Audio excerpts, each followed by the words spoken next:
All right, well, good afternoon, everybody. I'd like to welcome everybody who is watching and following along with this edition of the Hall Call interview series. I am Will Driscoll, the executive director here at the Virginia Sports Hall of Fame, and I'm thrilled to once again be bringing you this edition of Hall Call. This is our 57th episode, first one in a couple months. We've had quite a few things going on, from an induction to some other events, so it's good to get this back on the schedule.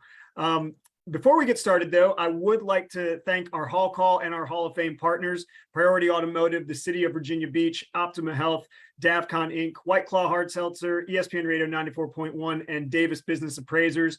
We are able to bring you programs like Hall Call because of their support, so thank you to them. Well, the temperature outside certainly confirms that it's summertime, and for generations, baseball players have been known as the boys of summer. And today, we actually have the pleasure of going inside a story that is really special here in the Commonwealth of Virginia, and it's now starting to be told outside of our borders. Marvin Towny Townsend was once an elite prospect looking to fulfill his dream of playing in Major League Baseball. And once that dream failed to materialize, Towny decided to continue to give back through the game that had given him so much. And following his playing days, Townsend would play a key role in developing a golden generation of professional talent right here in Hampton Roads. And today on Hall Call, as you can see, we are joined by Pat Montgomery, the author of the new book, The Baseball Miracle of the Splendid Six and Towny Townsend: Heartbreak, Inspiration, and How Baseball Can Be. And the Splendid Six, referenced in the title, are some names you might be familiar with: Michael Cuddyer, David Wright, Melvin Upton, Justin Upton, Ryan Zimmerman, and Mark Reynolds, two of whom, Cuddyer and Wright, who have also been inducted into our Hall of Fame here in Virginia. So Townsend passed away in 2007 after a battle with throat cancer, but his story lives on through the voices lended to this book. And Pat, I know that was a long introduction, but it's a great story, and we're just so thankful that you took some time to join us today. Oh, no, it's my pleasure. I really appreciate you taking the time to let me come on and share this story. So you can follow Pat on Twitter at Montgomery Book, all one word. And again, the name of the book is The Baseball Miracle of the Splendid Six and Towny Townsend. Well, let's get started. First and foremost, It's probably the most obvious question: what drew you to this story, and what prompted you to write this book? Well, for me, it was a pretty long journey. I first heard about David Wright and the Uptons and back in 2001 and 2. Back when I was stationed with the Coast Guard in Portsmouth, Virginia. And wherever I've gone in the Coast Guard, I've always been very involved in the local baseball area. Like I love the teams and I follow them. So I heard about these kids that were like prospects and were going to shake the baseball world. And I heard about the Cuddyer and so all these players. And I thought there had to be some sort of misprint. There's no way all these kids could come from the same small area. And the more I heard about it, it was great. Then years later, I kept seeing these names pop up again: the Zimmermans, the Reynolds, the Uptons. And so I just followed away. And then last December, I had the chance to actually talk with Mark Reynolds. I probably talked to him 3 times, but this time we actually talked about the other players in the group. And he was pretty quick to point out that this group didn't really play together that long, but what they did was very special. The national narrative has always been these players have played together forever together. And Mark was very quick to remind me that's not the case. And then he told me the story about Towny Townsend. And I never heard of Towny Townsend until that December day. So I heard more and I read more and I talked to people, and I just knew that was a story that had to be told. I was compelled to make sure that 15 years later that the story of Towny and these great players was captured before, the footnotes of time move on. What was the thing you enjoyed learning most in this journey of putting this book together? That these great players, on top of being marvelous athletes and giving their team and fans so much, they're actually all really good people. Mm-hmm. And sometimes I think fans kind of have a disconnect where they don't think of the athletes as real people. And I had a chance to understand that these athletes are just normal people who worked really hard and had a lot of luck to get there. And they were extraordinarily lucky to achieve what they did. And they realized that as well. We can definitely second that notion. I've had opportunities to speak with Michael Cuddyer, David Wright, and even Ryan Zimmerman. And all of them actually, to a man, always say that that's what they're most proud of, is that not the fact that all these great baseball players came from this area and kind of, from the same coaching style, but the fact that they all turned out to be good human beings. And that's actually what they take the most pride in. And, when you're going through and you're reading the book, there's a couple of pages where you go through the percentages of, how many people make it to the major leagues, how many people qualify for, the medical plan, which is 1 day in the majors. And then you get to the statistic of how many players actually qualify for the full pension, which I believe is 10 years major league service. Yes, they call it graduation day. Do you know the exact terminology for that percentage? Because I know that you had to write with a lot of zeros. Yeah, there's a mathematical equation with it. It's 0.1145 little e minus 22, which basically equates to 0.22 zeros, 1145%. That is the chance of those players getting to the 10-year mark and getting the graduation day of the full retirement from the MLB. And there were 6 of them within a decade period playing on the Little League and Major League, Little League fields here that qualify for that. And we got another one that's potentially on his way with Chris Taylor right now too. Oh, absolutely. And when you read the book, you'll see that he's like the honorary 7th person in that group. He considers himself the next link to the next set of great players coming through. So as you were going through and you finally get, you have the idea and the book is starting to come together, and you obviously want to talk to the family. Yeah. What was it like approaching the family to tell this story? I was very nervous, scared even, because I knew that the book really couldn't be told without talking to the family, without really talking to Kathy Townsend. Without her buying in socially to it, I knew the book really couldn't be told the right way.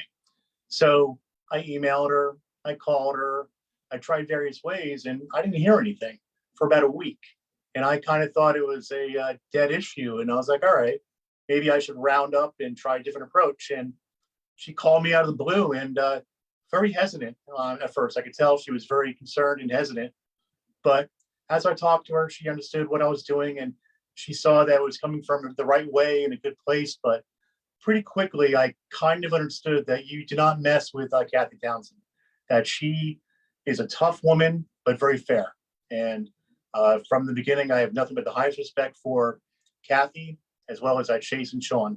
They've been very upfront and very helpful with the whole process. You also, the thing that I really enjoyed most about the book, and again, the name of the book is The Baseball Miracle of the Splendid Six and Towny Townsend.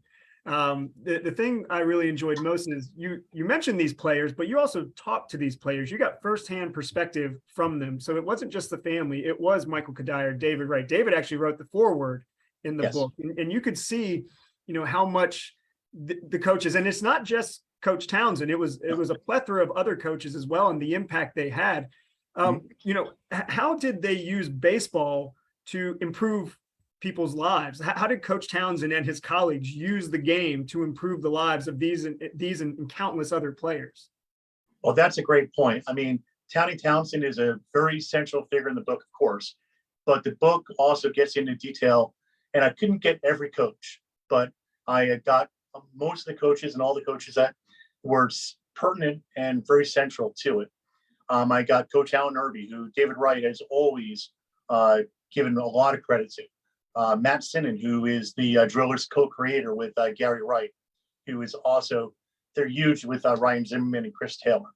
So I made sure that I got Coach Irby and Manny Upton, who's also very big with the Blasters, to all talk about the way it went down with Towny and how they worked together. It basically, I mean, it's a cliche, but they were all on the same page together. And even when they were separate, they all had the same common goal of making sure that the kids were still kids, they were good students, and they became good athletes as well. But whether their highest point of potential would have been middle school or high school baseball, that was fine. That was fine with the coaches. They just wanted to get a player at the highest point that the player thought that they could get to. And for the Splendid Six and Chris Taylor, I mean, they played the highest levels of major leagues, all-star games, World Series, and it was their decision ultimately when to really walk away. And that's a great gift that those players had. We obviously talk about the Splendid Six and Chris Taylor. I mean, names that we know, but there's also plenty of names in the book that are mentioned. And, when you go back and take a step back before he became a coach, he was actually a pretty good prospect himself. And I alluded to that in the intro, but those plans were derailed when he punched his coach in the Red Sox minor league system because of an anti-Italian epithet that was directed towards his mom, who was Italian. How good of a prospect was Towny? Well, he was drafted 4 times by the major leagues. So I think anytime you drafted 4 times by 4 different teams, that you must be a pretty dang good prospect. The first time was by the Angels as a 2nd round pick. Then the last time was the Red Sox as a secondary phase pick in the 1st round. And he's still in college, but was a Red Sox, and that was his favorite team. So he gave up his last little part of college and went to the Red Sox. And he was 6'2", probably about 200 pounds right then. And he was, by all accounts, he was an extremely good fielder. And although for his 2 years he only batted 200, he had really good potential for power and strength and to just be a really good hitter. However, and I got to kind of be careful about the incident with the manager.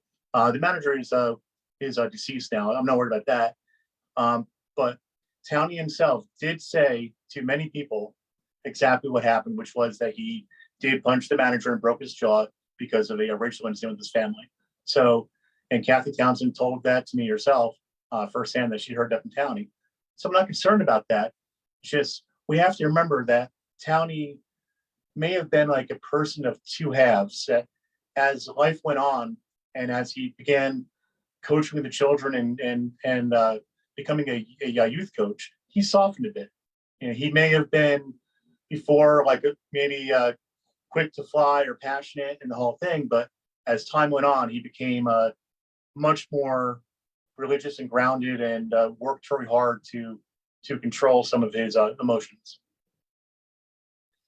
Following his playing days, that's kind of where the bulk of the story takes place, is the legend of Coach Towny Townsend. And he came to Lake Taylor High School in Norfolk, Virginia, as a Maury grad. That's Eastern District. I mean, that's Maury was the baseball team. Granby was a baseball team. Lake Taylor was not a traditional powerhouse, but in reading the book and reading the accounts of him, he always wanted to go where he felt there was a need for influence, not somewhere where he knew he could win. In your conversations with people that knew him, why do you think he chose Lake Taylor? Well, it seems like when I talked to his wife, his widow, Kathy Townsend, he kind of saw it as a calling, as in he knew baseball was kind of a dying sport in some ways, and that not all the kids were really learning to play and wanted to play it. And he knew that kids at Lake Taylor may not have had the same opportunities to really embrace the game. So he sought upon himself to make sure that something was done. Towny always kind of believed that, you can complain or you can, do it yourself. And he was the kind of guy that would do it himself. And he went there and he turned a team that was basically a laughingstock into a championship team. And that was all because of Towny Townsend and the ability to get the most out of the kids as athletes and people and make them want to be part of a team. We talk about the need for influence and not necessarily going where something is. And that really was the impetus for creating the first AAU team, the Blasters, here in Hampton Roads. But he got a lot of pushback when he wanted to do that. Why do you think there was pushback? Typically, we want more baseball or we want more sports. Why was there pushback against that concept back in the I guess it'd be the mid to late 90s? Well, I mean, nowadays the travel teams and rec ball is kind of well defined, and you have a lot of travel players that don't play rec ball, which is quite common nowadays. But back then, the travel teams were still kind of a new construct, and it was still trying to be figured out. So all these kids came up to rec, and they needed more time to practice. They need more competition to really excel, so that they can be the best players they wanted to be, and compete with the kids from warm weather places like California and Texas and in Florida. So they needed to play more than 15, 20 games a year and practice more than once or twice a week. So Towny wanted to put something in place where he could get players playing, players play, and players got to practice. So it wasn't just a 1 or 2 month a year project. He wanted them to learn how to practice all year round and play all year round in all the different weather conditions. And so that was key to it. But the problem is when the travel players start to separate from the rec players because they're not able to commit the time from overlapping schedules, there's some hurt and some, I hate to say jealousy, but there's some misunderstandings between the two. No one player thinks they're better than the other, of course, but they just need different things. And Towny's players needed a different way to play, and he provided that system. But the biggest challenge, I guess, at that time would have been the lack of competition. You know, you have these great players and they want to play more, but you also don't have a built-in competitor. But that kind of came along with the development of the Blasters, and kind of go into a little bit of that, because I think what does get lost, and you alluded to it at the beginning, is that we all thought these guys played together. That's not the case.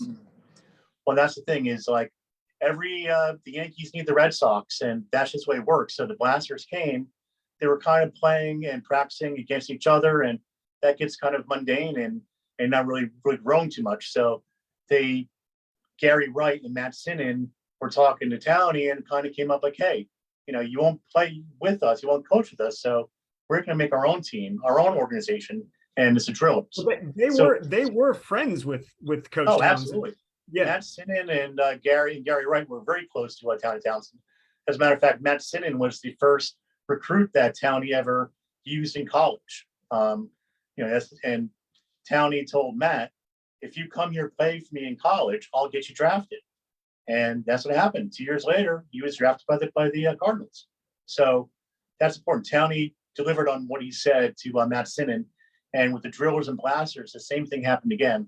These two great organizations came up together, competing together, and they were kind of going for the same pool of players. But Ryan Zimmerman escaped Towny Townsend for, I guess, a second, and Matt Sinnen kind of discovered him. And when I talked to him about it, he kind of described it as a scene from Back to the Future, where at the end, the guy calls the payphone and goes, yeah, it's rock and roll.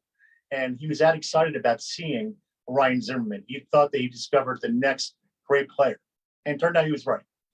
Is there another story in just, your life as a sports fan that you can think of that kind of equates to this development, or I guess even the results that came from the Blasters and Drillers? One of my favorite talks was with Mark Reynolds, and he kind of gets forgotten about, and he shouldn't be, because he had like 297 home runs, which is 298. You don't want to shortchange 298. There you go. Don't short him. I'll tell you that. Yeah. So he gets 298 home runs. I mean, that's an amazing number. So we should not short Mark Reynolds. And when we're talking, he's like, I was batting, I think, fourth, and Justin was batting third. So he's on deck, and I'm on the hole and whatever. And at that moment, they looked at each other, they made eye contact, and they both started laughing at each other. Kind of like, as Mark said, it was like, look at us. I can't believe this. How did this happen? Two kids from the same little area playing on the same little team. Now, 10, 12 years later, we're in the major leagues batting 3 and 4 for a team that's probably going to the playoffs. I mean, it's a mind-blowing thought that these guys had. And if you told them as kids that, Justin Upton, tiny little kid at the time, and Mark Reynolds, they called Skeletor because he was so skinny. If you would have told those kids, hey, you're going to be number 1 in the draft, and you, Mark Reynolds, you're going to have 298 home runs, and heck, you're going to go over 40 home runs one year. I mean, no way. Nobody would have bet on that, but it happened, and that's what's special about the story. We've been fortunate to do a couple of kind of unique evening events with some of the baseball players from the area, and they just have this camaraderie that is just, I think, second to none. And I think that there's a great sense of pride that comes into it. And you talked about the moment where Mark Reynolds and Justin Upton are looking at each other in a major league dugout, But I think one of the funniest things that came out of the book is how crazy to think that there was a time where Justin Upton was just considered, and I quote, the bat boy. Yeah, absolutely. And like the bat boy or pinch runner. And, I mean, it's hard to imagine that. I mean, he's still playing baseball. He's a 4-time All-Star. And he was considered just like the little kid that tagged along because of BJ Upton. I mean, that's just mind blowing. And Justin Upton had amazing tools and he really grew into himself. Absolutely. But he looked up to these guys. He looked up to Mark Reynolds. He looked up to David Wright. And they all looked up to Michael Cuddyer. All of them looked up. David Wright, especially, admired Michael Cuddyer and still does to the highest degree. David Wright called Michael Cuddyer the original OG of the area. So, I mean, that's the way he feels. And Chris Taylor, way down the line, feels out about David Wright. So you see the link just moving down the line, and they're very aware of each other, and they have nothing but the highest respect for each other and their games and people. I don't want to give away too much in the book because you're trying to sell books. I want people to buy the book. I want people to read the book. But I think one of my favorite chapters was actually chapter 20, and it was the BJ Upton telling his story, and it was very poignant. The late 90s, early 2000s. Baseball at that point was declining in amongst African American players, and we continued to see that decline. But BJ never felt that when he was with a Towny Townsend team. And can you kind of talk about what his insight was into Coach Townsend and why it did feel inclusive for players like Melvin and Justin Upton? When I talked to Melvin BJ Upton, he said that going back to what BJ was fine. So that's fine, I guess. But anyway, with Melvin, when I talked to him about it, it was kind of a interesting conversation because he talked about Coach Towny, and I never heard this or knew it, but apparently Coach Townsend, kind of as BJ's getting ready to be drafted and obviously go to the minor leagues and probably major leagues down the line, Coach Townsend kind of sat him down and explained to him, hey, you're going to face a lot of things because you're an African American young guy in the South and you're a player. So when you're playing well, they're going to love you.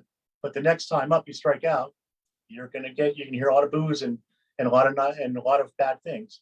So he reminded him how to keep his composure, keep his emotions, and don't let them go out of control because it can ruin his career. And basically, Melvin's like, I don't want to hear this really from like a white guy. What do you mean? And Towny kind of explained to him, hey, I've been there and done that, and this is kind of what happened. And when I talked to Melvin about that, he explained that that was one of the most important talks that he ever had in his life, that if a white man in the South could receive that kind of treatment, what kind of chance did he have in the South unless he, really was able to learn how to handle some of his emotions and not get angry outwardly and kind of how to navigate that process. So I think in many ways, Coach Townsend prepared Melvin on the field, but probably more importantly off the field. Yeah, that just speaks to the insight that he had. I mean, we didn't know exactly where Melvin was going to be drafted at that point, but it was into the Tampa Bay, I guess, Devil Rays at that point, the Tampa Bay Rays organization. And a lot of their minor league teams are located in the South, even further south. He played in Charleston. Durham is, So, I mean, Charleston, I remember Rob Refsnyder of the Yankees had some problems there back in the day, like 10 years ago as well. So, I mean, I understand how it could be with that. And BJ was very forthright and honest about that. He even mentioned, I asked why he thought that African American players were not being developed in this country. And he said, well, the scouts will go to, basically any country. They'll go through up any mountain, through any jungle, whatever, in Dominican Republic, Colombia, all these places, but they're not willing to go into what they think might be a bad neighborhood to get a kid that could be a good athlete. And he's like, how messed up is that? That we're not even willing to scout our own kids because we're just not comfortable going there. And I never thought about that before. And when I heard that, I kind of let it roll around, and it was a great point, and I'm very glad that he made that point, and I'm glad that it's in the book, because I think that we can all learn something from that. Yeah, still challenges that the game and at the upper levels is facing. Well, all levels is facing today. One of the terms that was mentioned a lot in the book was unique, and I heard that a lot when describing his coaching style, his perspective, and his development techniques.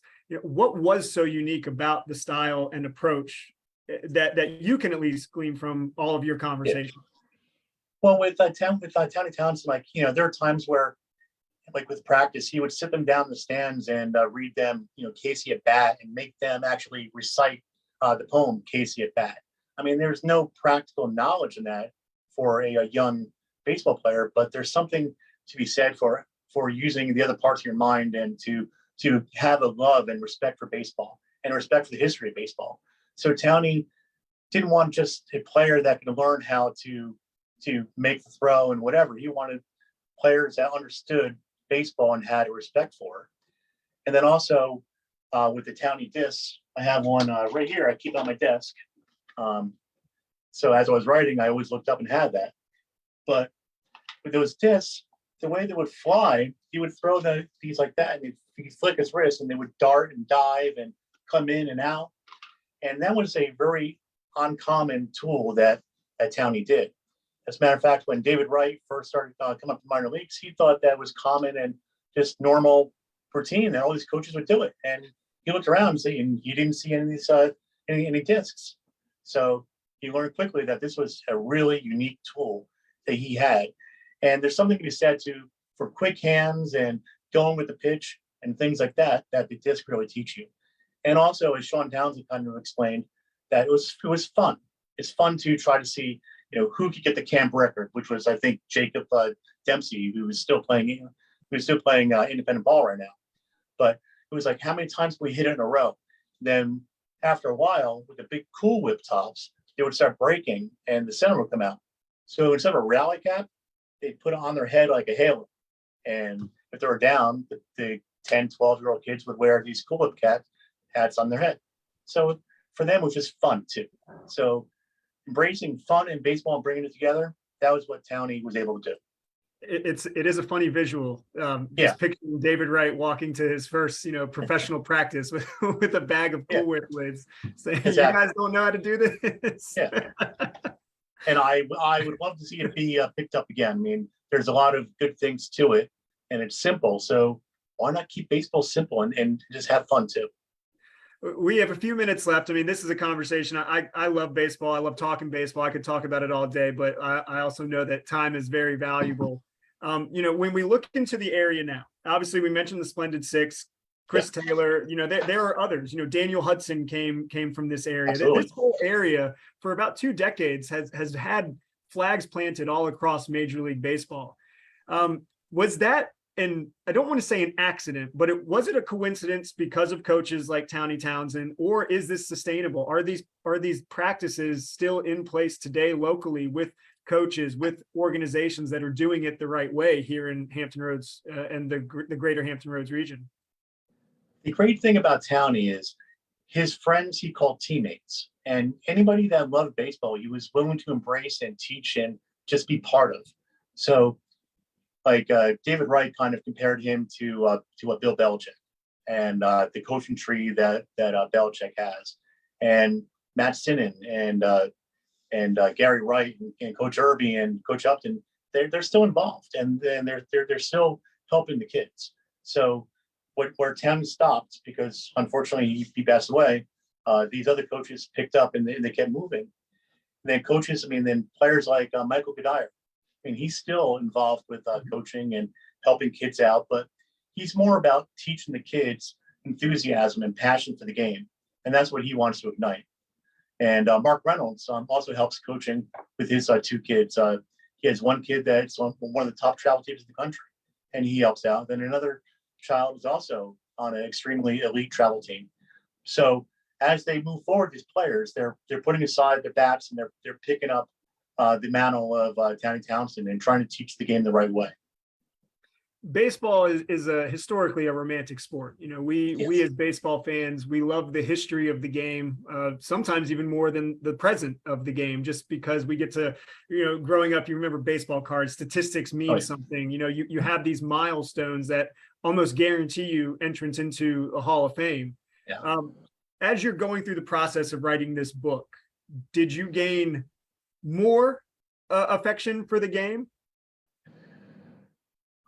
I've always had a huge affection for the game. That's not it. But I have a further appreciation for the players, understanding exactly what they go through to actually get to where they are. But I have to admit that this process and learning the book and I did become kind of frustrated with the Baseball Hall of Fame because the way that they do things is not really fair or inherent to their own values of selection. According to the baseball writers' rules for the Hall of Fame, they're not voting the right way. Basically, there are five testaments that are supposed to be part of the Hall of Fame process, and they include like character, loyalty, your playing ability, as well as how you affect the team that you play for. And the minimum is only 10 years. And with all those players, their character, the loyalty, their sportsmanship, all the tenets are supposed to be in the voting process. They all hit. Like David Wright and Cuddyer and Ryan Zimmerman, those guys, every single box is hit except for the long-term milestone stats, which really shouldn't matter because the requirement is how you impact your team and how you impact baseball with your stats. Now, for the 10 years that they do that, they do it in a great way. Like David Wright is like one or two more percentage points below the lowest third baseman in the Hall of Fame. And George Brett, he's right there with George Brett, who many consider to be the top 3 or 4 third baseman of all time. But George Brett, after his age 32 season, only played maybe 35, 40 games over the next 10 years at third base.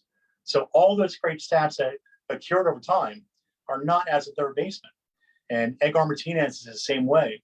Basically, every third baseman that's in the Hall of Fame is in it really because of other stats that were done as other positions. The only one that is different is Mike Schmidt. Mike Schmidt, when he realized he couldn't play third anymore, he packed it up right from the season and he retired. David Wright is kind of the same way. The only other position he started at in the major leagues is shortstop, which is actually a harder position. And that was only 2 games. So he always played third base at a detriment to himself and his body. He could have probably extended his career if he went to an American League team and was a DH or just went to first base to play.